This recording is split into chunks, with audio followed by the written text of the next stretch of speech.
যা বলেছিস ওই বাবা, নতুন একখান ব্লাউজ কিনতে পারতো, ব্লাউজ খান থেকে যে কি দুর্গন্ধ বেরোয়। শোনো, লোকের কথায় থাকতে যাইও নে, নিজের বরকে আঁচলে বাঁধার চেষ্টা করো। জানি বাবা, দেখলুম তো ও পাড়ায় মোয়ের বাড়ি যেতে। জানি জানি সব জানি। কি যে ওই ফুলে মধু খান পেয়েছে জানি নে ক।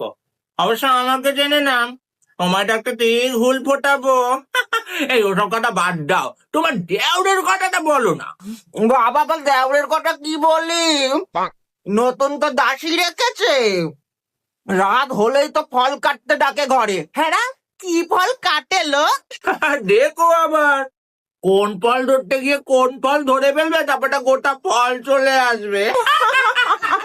হ্যাঁ যাই, এই আমার শাশুড়ি মা ডাকছে, পরে কথা বলবো।